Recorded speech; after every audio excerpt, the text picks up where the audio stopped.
苏会长此番既扩充了家产，又赢了口碑，一箭双雕啊！哎，不会他们纳过闷儿来，骂我偷奸耍滑吧？更要敬你藏巧于拙。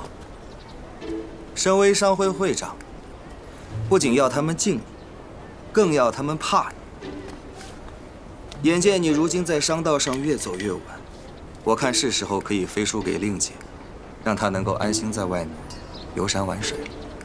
那就多谢云兄指点了。我以为经营商道，一是要老成世故，二是要心怀纯善。这老成世故嘛，就是你赐予我的。不过这心怀纯善，我还是要谢谢孟兰。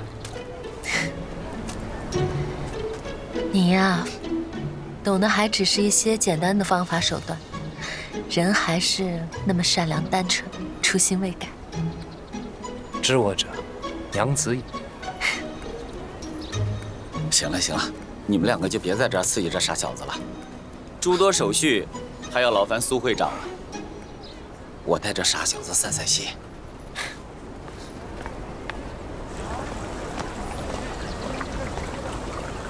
没想到你还真把唐城的产业盘下了。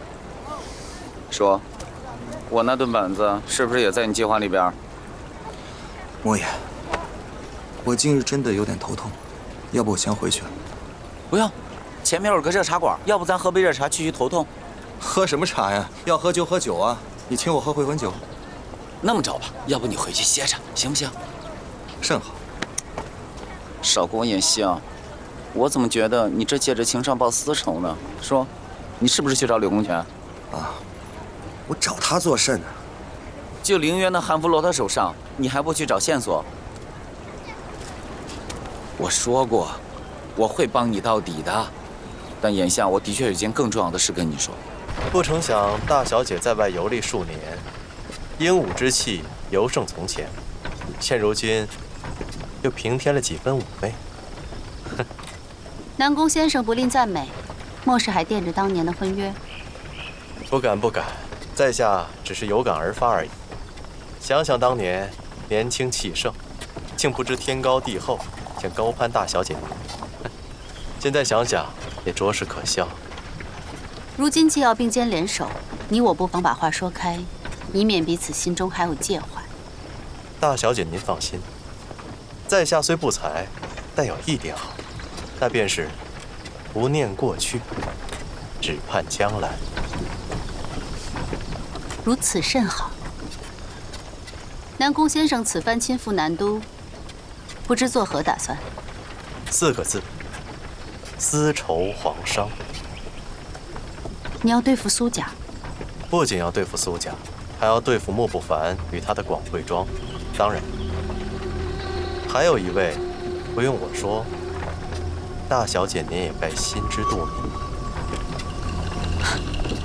若是在扬州，你自然是呼风唤雨；可如今的南都，云台和苏家相互撑持，拿下他们并非易事。除非南宫先生的棋已经布好了。是，也不是。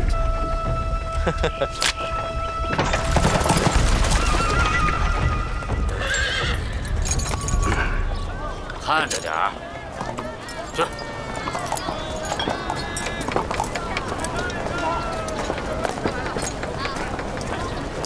走吧。云东家，云东家。